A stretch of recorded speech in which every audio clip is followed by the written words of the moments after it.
بسم اللہ الرحمن الرحیم۔ خواب میں کھجور دیکھنا، خواب میں کھجور کھانا، خواب میں کھجور کا درخت دیکھنا، خواب میں کھجور کا باغ دیکھنا، خواب میں کھجور کو بیچنا، خواب میں کھجور کو خریدنا، ان تمام باتوں کی تعبیریں آج اس ویڈیو میں بیان ہوں گی۔ ویڈیو کو آپ نے مکمل دیکھنا ہے، ہمارے چینل کو سبسکرائب کرنا ہے۔ حضرت علامہ ابن سیرین رحمۃ اللہ علیہ فرماتے ہیں، اگر کوئی انسان خواب کے اندر کھجور کو دیکھے یا کھجور کو کھائے تو اس بات کی تعبیر ہے اللہ رب العزت اس کو شرافت عطا فرمائیں گے، علم عطا فرمائیں گے، حلم عطا فرمائیں گے، بزرگی اس کو عطا فرمائیں گے۔ اگر کوئی انسان خواب کے اندر کھجور کا درخت دیکھے تو اس بات کی تعبیر ہے کہ رب تعالی اس کو شرافت بزرگی عطا فرمائیں گے، اور یہ اس شرافت اور بزرگی کے نتیجے میں اللہ کے ہاں بڑا مقام حاصل کرے گا اور لوگوں کو بھی اس شرافت اور بزرگی سے فائدہ پہنچائے گا۔ اگر کوئی خواب کے اندر دیکھے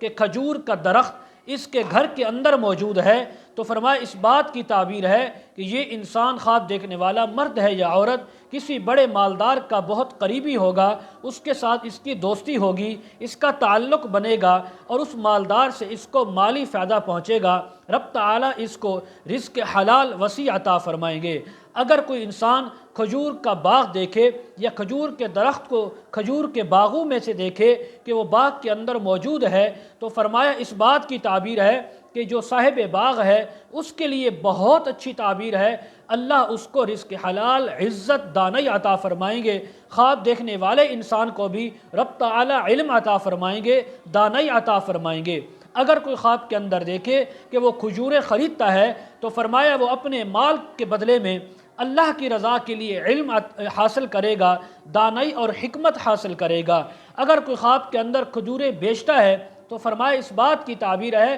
کہ وہ اللہ کے ہاں علم والا بنے گا اور اپنے علم کو لوگوں تک پہنچائے گا، علم کو پھیلائے گا، اور اللہ اس علم کے پھیلانے اور پہنچانے کی وجہ سے اس کو وسیع رزق حلال بھی عطا فرمائیں گے۔ اگر کوئی انسان خواب کے اندر کھجوریں لوگوں میں بانٹتا ہے تو فرمایا اس بات کی بھی تعبیر ہے کہ اللہ رب العزت اس کو علم و حکمت آگے پھیلانے کی اور اللہ اس کو رزق حلال عطا کرنے کی، یعنی یہ بھی تعبیر ہے کہ ہر حوالے سے کھجور کو دیکھنا، کھانا، اس کا درخت یا باغ دیکھنا، ہر لحاظ سے اس کی تعبیر اچھی ہے۔ خواب دیکھنے والا خوش نصیب ہے، اس کو چاہیے اللہ کا شکر ادا کرے اور اللہ تعالیٰ کی حمد و ثنا کو بیان کرے۔ مزید اگر آپ اس کے متعلق تعبیریں جاننا چاہتے ہوں، وظائف معلوم کرنا چاہتے ہوں، استخارہ کروانا چاہتے ہوں، بچوں کو آن لائن قرآن مجید پڑھانا چاہتے ہوں، ویڈیو کے کمنٹ سیکشن میں یا ڈسکرپشن میں ہمارا واٹس ایپ نمبر دیا جاتا ہے، آپ حضرات کانٹیکٹ کر سکتے ہیں۔ وآخر دعوانا ان الحمد للہ رب العالمین۔